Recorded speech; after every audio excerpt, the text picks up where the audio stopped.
This is a graph looking at the US national debt over time. Looking at it, you'll see the amount is well over $30 trillion, which is absolutely insane. More concerningly, this steep increase shows no signs of slowing down. In fact, it's only getting bigger and bigger. From 2023 to 2024 alone, it grew in $6.4 billion of new debt every single day, and $1 trillion every 100 days. Now, what does this all mean? Because on the surface, this sounds catastrophic and like something waiting to implode. But is this actually the case?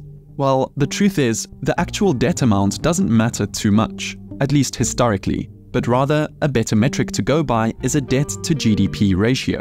So if we look at a graph of this, and it's actually not that good either. The ratio is currently over 100%, meaning that the amount of debt exceeds the financial activity within the economy. This is obviously not an ideal thing, and if we look at the interest payments on the national debt, it nearly doubled from $345 billion in 2020 to $659 billion in 2023, with the Congressional Budget Office putting its total at $892 billion for 2024, which means for the first time ever, it will cost more than even our military, which we all know is insanely funded. Since interest payments are also the fastest growing portion of the federal budget, it's only a matter of time before they absorb the majority of the government's budget, which it's projected to do so by 2051. But how did we get here in the first place?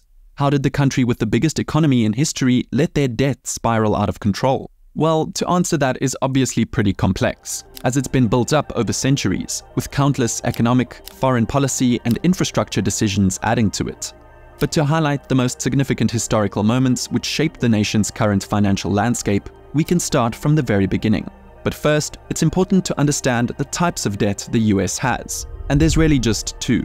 Public debt, where the government sells treasury bills, notes, and bonds to outside investors, including foreign governments. And then there's intragovernmental debt, from its own programs, such as Social Security, Medicare, and retirement funds.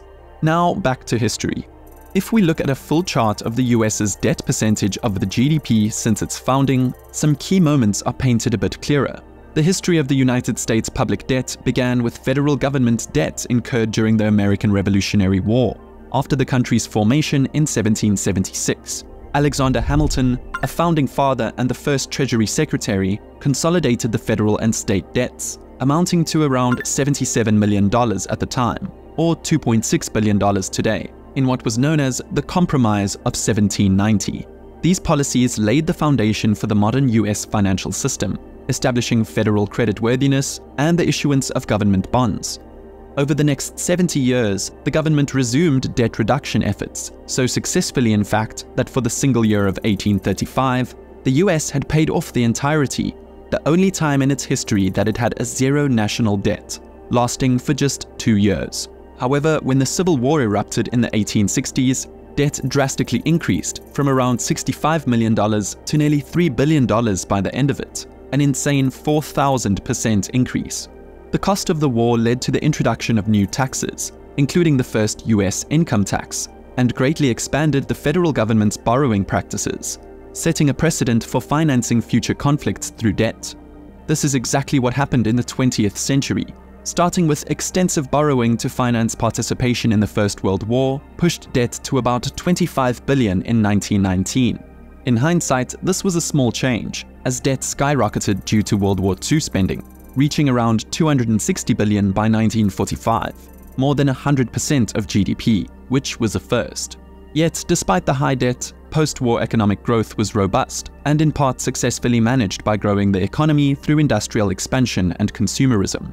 Eventually, even though the actual debt amount remained relatively stable, the debt-to-GDP ratio decreased as the economy expanded, which is what actually matters.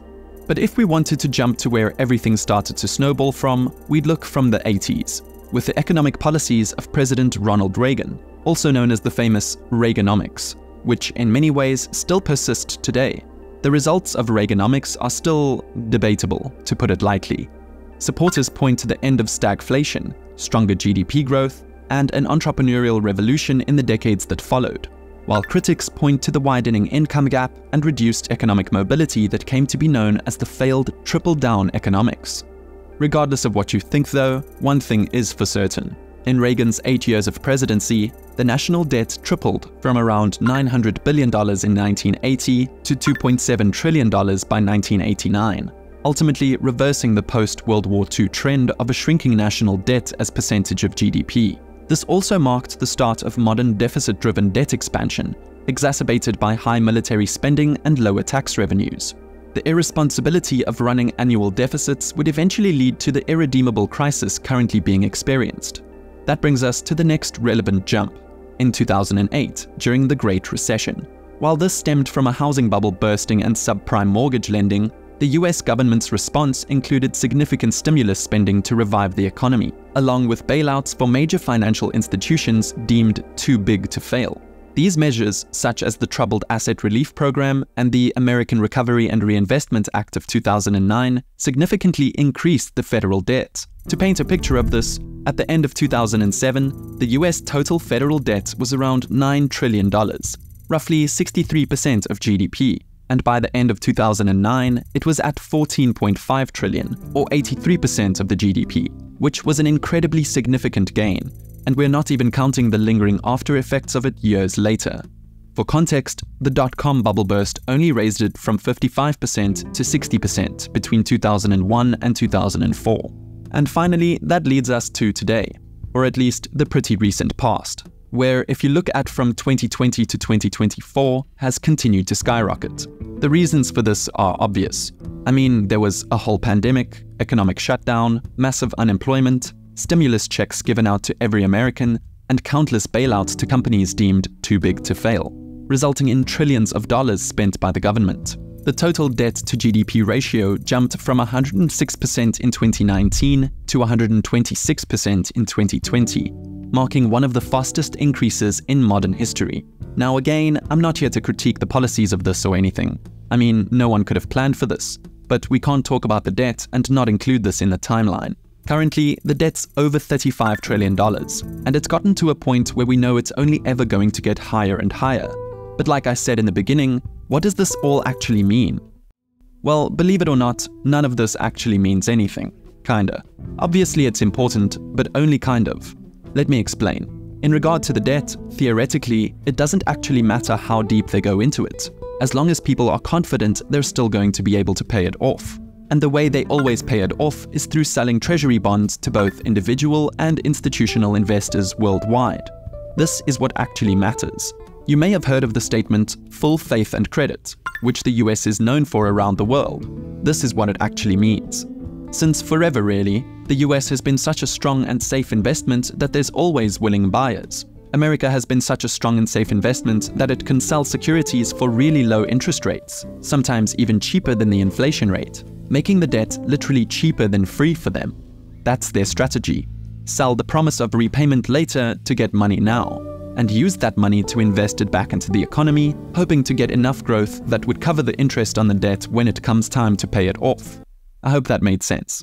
For the investors, they'd still receive nominal interest payments, but if inflation outpaces the interest rate, their purchasing power declines. In this case, they're effectively accepting a guaranteed loss for the perceived safety and liquidity of the US treasuries. People can't call in debts whenever, so the US can plan for decades ahead on how to pay back its debt. That's the power of the full faith and credit system. Now, if the US, say, almost defaults on its debt every election cycle, people might start to get more hesitant, making debt more expensive and unsustainable. If investor confidence in the US debt drops, interest rates rise. That can snowball into a situation where rates just keep rising. And the only way for the government to keep up is to print more money, which can lead to inflation and more. It becomes a vicious cycle, and we've actually sort of seen this in places like Argentina, where no one would loan Argentina money without some severe restrictions on how the government of Argentina spent the money. And when Argentina defaulted on the terms of those loans multiple times, loans which required repayment in dollars and not Argentinian pesos, which Argentina could just print more of, it drove that country into the situation it's more or less in today, where no one will loan them any money anymore. This isn't a risk for the US though, because they've never missed a payment on their debt and will basically never default on it. If they do, it'd be because of a political decision, not an economic one. The only clear example I know of a national crisis brought on by debt owed in the country's own currency is France in 1926, and that story is extremely complicated. Now, why do we continue to take on new debt though? I mean, we essentially have to borrow $1 trillion to pay $1 trillion in interest, which continuously costs us more money. So what's the point? Well, there's actually quite a few reasons for this, and I'll start with the things that are most straightforward. The first is that the government does it to pay off existing debt that is due, which is pretty straightforward. This is essentially a strategy to keep funding ongoing operations without needing to pay back the full debt at once. The second thing is that the US continues to run in a budget deficit, meaning it spends more than it collects in revenue, so they have to borrow money to make up the difference. The third thing is to finance investments in infrastructure, education, research, and other public services that, in theory, should spur long-term economic growth. The belief is that this growth will increase tax revenues in the future, making it easier to manage debt. Now, this is where things get interesting though, because a major reason the US is in debt, and will continue to remain in debt, is that people want to own America's debt. See, if the US wasn't in debt, it would actually destabilize the world economy, because there wouldn't be this massive pool of financial instruments that are all considered to be the safest possible investment available to be traded on the market. The United States won't pay its debt fully, because it's that debt that underpins global banking and trade. They want to stay in debt. It's much different than a person being in debt. Remember, they're the world's reserve currency, which is of incredible benefit to them. Trying to pay down the debt fully would cause a reduction in US dollar circulation globally. This makes international trade and banking less secure, as the US dollar is a highly trusted currency to hold funds and to transact in. No dollar means riskier trade, and riskier trade means less trade, and less trade means an overall poorer quality of life for a lot of people in the world. You also have to think about what happens if politicians try to lower the debt, because how would it work, right? Cutting spending is pretty intuitive, but that reduces the overall quality of life of the nation. Do you cut welfare programs so people in poverty have it even worse? Do you cut military spending but risk national security? Or do you cut subsidies in critical industries and risk economic turmoil, etc.? Raising taxes is obviously not popular either. Nobody wants to pay more in taxes unless they're going to get more in return. You can't raise taxes and provide the same or even less benefits, and then expect to get re-elected just because the debt went down. People will simply be more miserable. Not to mention, it'd also have a negative impact on the economy too. Citizens will have less money left over to spend less on consumer goods. Companies paying more taxes will hire fewer workers, make fewer investments in their company growth, and take on fewer research projects. Overall, raising taxes will slow the economy down, which in turn will reduce future tax revenues. So when you pay off the debt without just printing more money, you either make the economy worse or you make people's lives worse. These won't win any popularity contests, so it's a surefire way to lose an election. You also have to think about the actual debts we have too. Like I said earlier, we have public debt and intragovernmental debt. But if we want to look at it in a slightly more in-depth way, we divide the debt like this. There's the debt owned by individual American investors, institutions, and funds, such as those holding US Treasury bonds through 401ks, IRAs, pension funds, mutual funds, or direct investments. These make up 30 to 40% of the interest payments. There's debt owned by government agencies, primarily Social Security and Medicare, which make up around 20 to 25% of the interest. And then there's the debt owned by the foreign holders, like other countries, which make up 30 to 35% of the interest payments. And the rest is just held by the Federal Reserve. So all in all, most of the interest is going to Americans. Only about a third is leaving our economy. So with all this being said, when do things get truly dangerous? Or in other words, when is the government actually at risk of a crisis? We already know it's not about the actual debt amount, whether it be 10, 35, or even 50 trillion. But all that's really important is maintaining the debt interest payments. Here's the best part though. As long as the national debt is in US dollars, they can always pay it back. The Treasury can just create more money to pay off the debts. Of course, there's consequences if they do, and even more severe consequences if they don't, but in the end, it's basically always possible. The question of, are we borrowing more than we can pay back, is always a smart question to ask. But for now, it's not really an issue. Let's assume though for a second that the US does default on its debt. What would actually happen? Now, this wouldn't be something similar to something like the Weimar Republic's hyperinflation. as they were dealing with foreign-denominated debt, exacerbated by its need to pay reparations from the Treaty of Versailles, which were largely denominated in foreign currencies like the British pound and French franc. To make these payments, the Weimar government printed vast amounts of its own currency, the German mark, which caused its value to collapse. This led to hyperinflation, because although the mark's value plummeted domestically, the government still needed foreign currency to meet its obligations. For the US, what manifests would be a bit different, but don't get it twisted. It would quite literally be devastating for the entire world still. Every financial calculation and evaluation compares investments to US treasuries, because they are assumed to be risk-free. To invalidate this core assumption would be to remove the foundation from the entire financial system. The shockwave would be beyond devastating. The full faith and credit thing which the US is known for around the world would suddenly not be the case anymore. It's tough to say what would exactly happen, because the reality is, nobody truly knows, as it's never happened before. But if I had to guess, the US would no longer be able to borrow money at the low interest rates that it has been. So it would cost more money to borrow money. This would result in either a cut in government services, a tax hike, or a combination of both. Government employees wouldn't be paid, social welfare of all kinds like veteran programs or social security wouldn't be paid, government contracts for things like highway maintenance wouldn't be paid, the unemployment rate would double at least, and everything would be more expensive. The US's credit rating would be downgraded, confidence in the dollar would plummet, and the trustworthiness of the US on the global stage would be questioned, leading to a loss of influence. This could lead to incredible gains for the validity of BRICS, and may even put China into a similar role that the US is in now. In short, it would quite literally cripple the economies of most of the Western world, and cause severe short-term and long-term financial crises. Ultimately though, it would depend on how long a government default would last for. The difference between it lasting a week versus a month or more can mean trillions of dollars and millions of jobs wiped.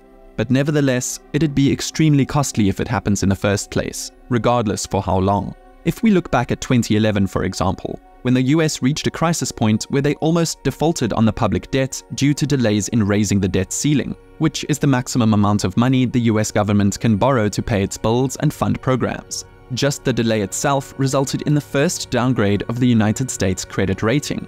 This disaster, which wasn't even an actual default, resulted in a loss of billions of dollars. Ultimately, from the S&P 500's closing 2011 peak at the end of April to its closing trough in October, the index lost almost 20% on a price basis. And from July 22nd to August 8th, global equities declined by an average of 13%. Again, this wasn't a default, but just a credit downgrade. In the end, as the debt continues to soar by the trillions and will eventually reach 200% of the GDP, it will be interesting to see what changes, if any, come from it. It definitely does look scary when just looking at it off the bat though. So who knows what will happen. Thank you for watching.